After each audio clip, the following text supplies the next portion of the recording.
What's green and invisible? This cabbage. Is this thing on?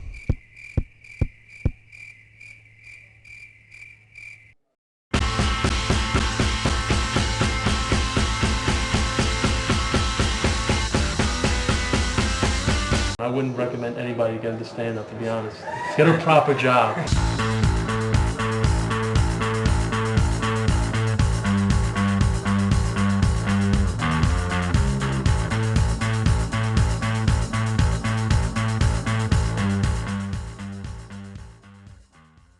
I got started out in comedy because I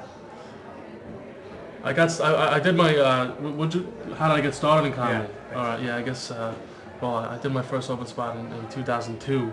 I was in college. I was doing a play, and I kind of had a natural ability to make people laugh. So I went over to this stand-up. My first gig was on Broadway, believe it or not. Now I'm here in the International in Dublin. Wow, things are amazing.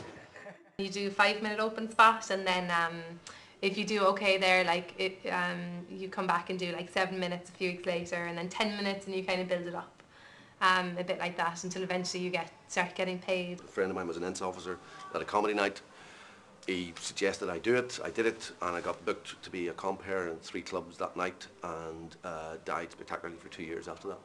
My brother used to stand up in the 90s, and I used to go a lot to his shows. It was a good way when I was 17 of getting served in bars as well, because they don't tend to be as strict in comedy clubs. In the early 90s of Irish comedy, you had amazing comedians like Ardal O'Hanlon and Kevin Gilladee and Barry Murphy and Dylan Moore, and all came from that scene. Eddie Izzard used to come over to do the International. You know, he used to come over and to do a 60-seater gig in Dublin in the early 90s. Because the scene here was so different to the scene in London. And obviously I took over this place with my brother, and he was like, you know, yo, I run this club, bro. Come over, help me out.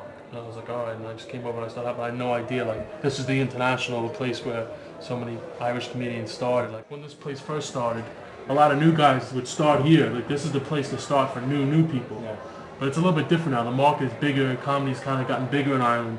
So these people, you know, like new guys wouldn't really be the place to, like, not many people really do their first gig in the International. They come to the International after already gigging for about, 6 months to a year. I mean, there's one commercial club in Dublin now, the Laughter Lounge, where you would be kind of rewarded to an extent for playing, you know, sort of, you can get people to laugh by saying rude words and talking about writing and things, and that would tend to happen more in a place like that than in another club like the International, and that's why, you know, I'm kind of lucky in that I can do solo shows, so I don't have to play a place, you know, with a big boozy audience like that. Yeah, we try to have a little bit more thought-provoking material in the International. Yeah. You know, we want people to be thinking. We want a bit more culture. It's a bit more culture here. It's not like a business where you go. We don't offer group bookings. You don't do group bookings. In fact, we don't take group bookings. There's a chain of comedy clubs in England called Jongleurs, and which is like it's different to Laughter Lounge, but it's a similar sort of thing. But on the door outside it says "Eat, Drink, Laugh," and if laugh is the bottom of the list in a comedy club, you don't really want to play there. I mean, I don't have anything against the place. Whatever, it's fine. It is what it is. You know, every place in the world has a comedy club like a Laughter. Just get up and do it. Just go do it. Do something different. Don't stand up and hold a mic and tell jokes. Do something different. Do something odd. Be nice, okay? Don't be arrogant.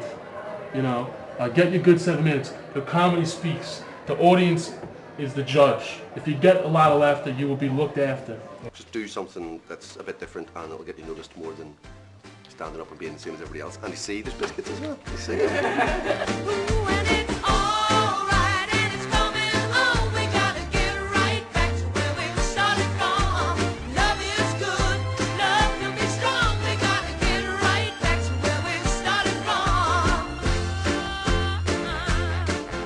Two little boys